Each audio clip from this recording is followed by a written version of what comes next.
నా పేరు డాక్టర్ కవిత, fertility specialist, శ్రేష్ఠ fertility centre, Neredmet ECL. మనం ఈరోజు అన్ఎక్స్ప్లెయిన్డ్ ఇన్ఫర్టిలిటీ అంటే చాలామంది కపుల్స్ హాస్పిటల్కి వచ్చినప్పుడు అడుగుతూ ఉంటారు, మాకు స్కాన్ బాగుంది, ట్యూబ్స్ ఓపెన్ ఉన్నాయి, స్పర్మ్ టెస్ట్ బాగానే ఉంది, ఇంకా మాకు ప్రెగ్నెన్సీ ఎందుకు అవ్వలేదు అని అంటూ ఉంటారు. ఎందుకు అంటే వీటిలో రీజన్స్లో ఒకటి ట్యూబ్ అండి. ట్యూబ్ ఓపెన్ కనిపించినా సరే అందులో ఒకవేళ స్కార్ టిష్యూ ఏమన్నా ఉన్నా, అందులో ఉండే సీలియా ఏమన్నా డ్యామేజ్ అయినా, ట్యూబ్ చుట్టూ అడేషన్స్ ఏమన్నా ఉన్నా అది ఎగ్ని సరిగా పికప్ చేసుకోలేదు.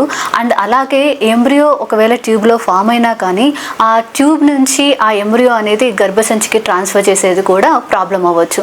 అలాగే అండాశయంలో మనము ఫాలిక్యులర్ స్టడీలో అండాశయం నుంచి అండం విడుదలవుతుందని చెప్తాం, కానీ స్కానింగ్లో ఆ ఎగ్ యొక్క క్వాలిటీ ఎలా ఉంది అనేది మనం చెప్పలేము.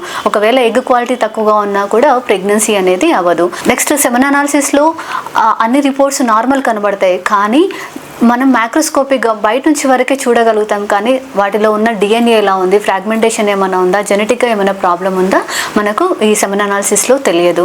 అలాగే నెక్స్ట్ ఎంబ్రియో, ఒకవేళ ఎంబ్రియో ఫామ్ అయినా, ఎగ్ స్పర్మ్ కలిసి ఫెర్టిలైజ్ అయ్యి ఎంబ్రియో ఫామ్ అయినా కానీ ఆ ఎంబ్రియో అనేది వీక్గా ఉన్నా, లేదంటే జెనెటిక్ పరంగా ఏదైనా అబ్నార్మల్గా ఉన్నా కూడా ఇంప్లాంటేషన్ అనేది ప్రాబ్లం అవుతుంది అండ్ ఫర్దర్ ప్రెగ్నెన్సీ అనేది అవ్వదు.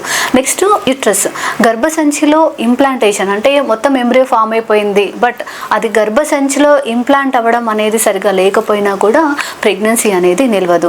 సో ఇలాంటి సమస్య ఉన్న వారికి ఏం సజెస్ట్ చేస్తాము అంటే ఫస్ట్ IUI ట్రీట్మెంట్ సజెస్ట్ చేస్తామండి. ఈ IUI ట్రీట్మెంట్ ద్వారా కొన్నిసార్లు సర్వైకల్ మ్యూకస్ అనేది కణాలని అండం వరకు చేరుకొనివ్వదు. అలాంటప్పుడు ఈ IUI ప్రొసీజర్ ద్వారా ప్రెగ్నెన్సీ అవ్వడానికి ఛాన్స్ ఉంటుంది. 2 or 3 సైకిల్స్ IUI ట్రై చేసిన తర్వాత కూడా మీకు ప్రెగ్నెన్సీ అవ్వట్లేదు అంటే యూజువల్గా IVF ట్రీట్మెంట్ అనేది సజెస్ట్ చేస్తాము. ఈ IVF ట్రీట్మెంట్లో మీకు ట్యూబ్తో అవసరం లేదు.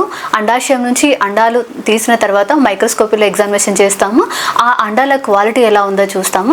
అండ్ వన్స్ స్పర్మ్తో ఫర్టిలైజ్ చేసిన తర్వాత ఎంబ్రియో క్వాలిటీ కూడా ఎలా ఉందో చూస్తాము. ఆ ఎంబ్రియో సెల్యులార్ స్ట్రక్చర్ బాగుందా, ఫ్రాగ్మెంటేషన్ ఏమన్నా ఉందా చూస్తాము. ఒకవేళ ఫ్యామిలీ హిస్టరీ పరంగా ఏమైనా జెనెటిక్ అబ్నార్మాలిటీ ఉంటే కనుక ఆ ఎంబ్రియోను కూడా మనకి జెనెటిక్ టెస్టింగ్ చేసి నార్మల్ ఉన్న ఎంబ్రియోను ట్రాన్స్ఫర్ చేయడానికి ఛాన్స్ ఉంటుంది. అలాగే అన్ని నార్మల్ ఉన్న తర్వాత కూడా అంటే గర్భసంచి లేయర్ బాగుంది, ఎంబ్రియో బాగుంది, బట్ ప్రెగ్నెన్సీ అవ్వట్లేదు అనుకుంటే హిస్ట్రోస్కోపీ చేసి గర్భసంచి యొక్క టిష్యూని మనం టెస్ట్కి పంపించడం జరుగుతుంది. అలాగే ERA అంటాము, ఎండోమెట్రియల్ రిసెప్టివిటీ అస్సే. ఈ దాని ద్వారా కూడా మన గర్భసంచి యొక్క విండో ఆఫ్ ఇంప్లాంటేషన్ అంటే ఏ టైంలో ట్రాన్స్ఫర్ చేస్తే ప్రెగ్నెన్సీ అవుతుందో తెలుసుకొని దాని ప్రకారంగా ట్రాన్స్ఫర్ చేయడం జరుగుతుంది. సో ఈ విధంగా ట్రీట్మెంట్స్ ద్వారా చాలామంది కన్సీవ్ అవ్వడానికి ఛాన్స్ ఉంటుంది. Thank you.